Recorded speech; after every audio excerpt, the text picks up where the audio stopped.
So this is where we're headed. We want to essentially create this animation coming in from the top down right here. We have a couple different challenges. The main one is going to be to make it feel believable, right? And so we have a little bit of a cause and effect action that's happening here. The cause is simply just jet flying into frame, very, very basic. The effect that we want to add in here is that it's actually coming to a stop. So it's not going to, just like if a car would hit a road, it would be very, very linear. So right now we want this to kind of come in and kind of bounce up slowly in frame. So before we move any forward, what we want to do is save this out as a template. So this is going to be our starting point for a lot of our shots here. So what we'll do is we'll just call this Jet Anim template. I'm just going to go ahead and save this. And then what I'm going to do is go ahead and save as, and then we're just going to do Jet Shot A version 1. So we're going to start setting up our shots now, right? So I'm just going to call the arbitrary name that we can bring in later on. I'm going to go ahead and save as. And now essentially we have that template to always go back to. So first things first, what we're going to do is set up our last frame. So the last frame in a shot is typically the one that kind of gets burned in your brain, right? So that's going to be our hero frame that we want to set up first. So I'm going to go ahead and set up my camera. So I have it kind of positioned like this. If you want, again, if you're having issues rotating, make sure you turn off your copy rotation while you actually frame this up. So I'm going to frame this up something like this. I'm going to go ahead and set up my aspect ratio as well. We're going to do 1280 by 540. So this is going to be a 21:9 aspect ratio. It's going to be in the bottom left third right there. And then I'm going to give it a little bit of a Dutch angle. So I'm going to go ahead and I'm going to go into my rotation local for my camera. And then what I'm going to do here is simply rotate this around like this. So a Dutch angle is simply just an angle that's going to be with the camera rotated like this. It kind of creates a sense of instability. It's kind of like the Michael Bay shot.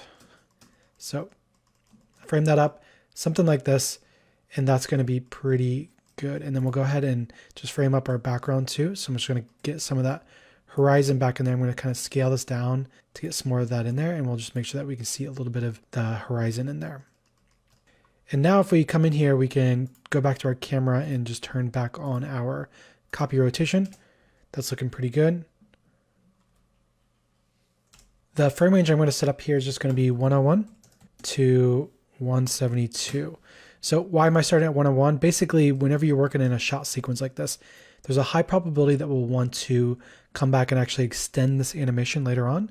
So extending it meaning add some more introduction on it. So if you start at frame 0, essentially you have to shift everything to be able to do that, and we don't want to do that. So it's a good practice to always start at frame 101. Some studios even go as far as starting at frame 1001. And then we'll go ahead and give a little bit of a parallax to the background. So I'm going to go back into my global orientation for my background here. And I'm just going to go ahead and keyframe this at 101. We'll just do I, location, and then we'll go all the way to the end here, 172.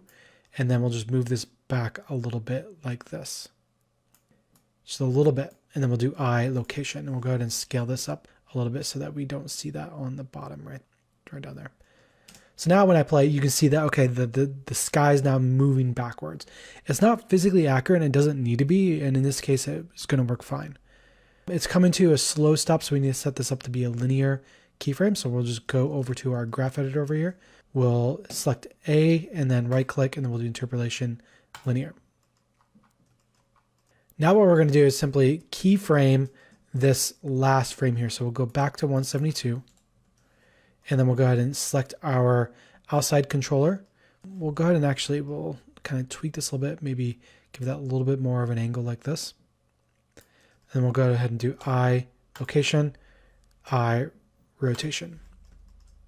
So now we got it moving. We got the last frame in a really, really good spot. And now what we're going to do is we're going to start essentially filling in the gap between the end and the start.